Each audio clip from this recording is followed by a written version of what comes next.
तमाचा एक दुखद हिंदी कहानी। दीदी, मैं नानी बन गई।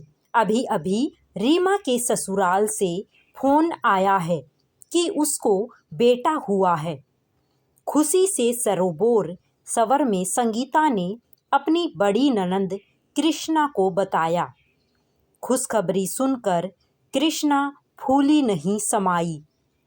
रीमा उसके छोटे भाई संजीव की बेटी है। उसकी शादी 5 वर्ष पूर्व राहुल के साथ हुई थी। शादी के 2 वर्ष बाद संतान न होने पर दोनों ने अपना चेकअप कराया। रीमा तो माँ बनने के काबिल थी, लेकिन राहुल पिता बनने के योग्य नहीं था। उसकी सास ने अपनी बेटी का बच्चा गोद लेने के लिए कहा तो रीमा ने स्पष्ट मना करते हुए कहा, मम्मी, मैं तो माँ बनने के काबिल के हूँ, तो हम बच्चा क्यों गोद लें। मैंने और राहुल ने निर्णय किया है कि हम आर्टिफिशियल इंसेमिनेशन द्वारा माता पिता बनने का सुख और गौरव हासिल करेंगे। रीमा की यह बात सुनकर कृष्णा अवाक रह गई थी। वह सोचने लगी, अगर वह भी हिम्मत करके अपनी सास से बच्चा गोद लेने की बात कह देती तो वह भी आज मातृत्व सुख भोग रही होती।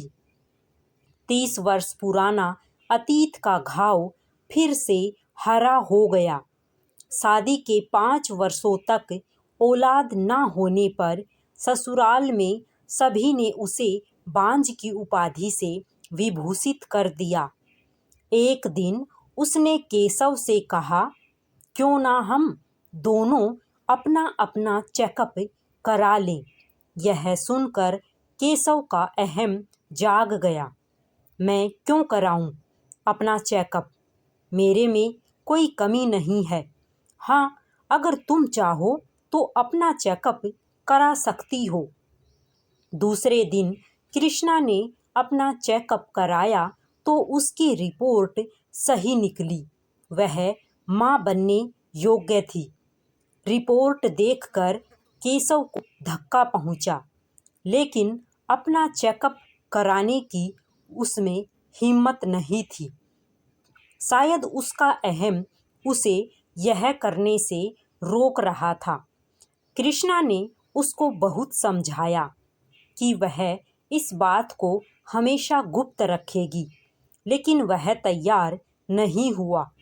इस बीच सास ने केशव की दूसरी शादी का ऐलान कर दिया तो वह बुरी तरह झटपटा गई। केशव को प्यार से समझाते हुए बोली, केशव, इस शादी को रोको। यह मेरे साथ सरासर अन्याय है। मैं सब कुछ सहन कर सकती हूँ, लेकिन मेरा पति किसी और का हो जाए, मैं यह सहन नहीं सकती।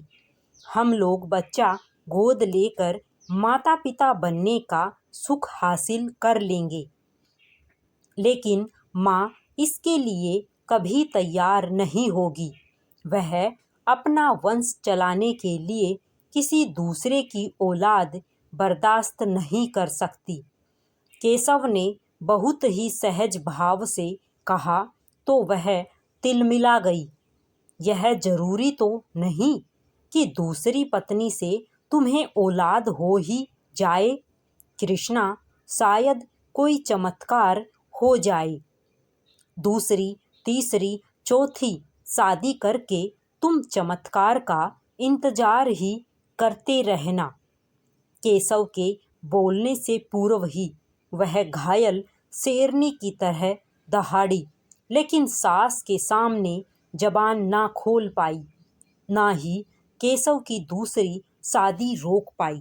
स्वेच्छा से ससुराल छोड़कर अपने छोटे भाई संजीव के पास आ गई।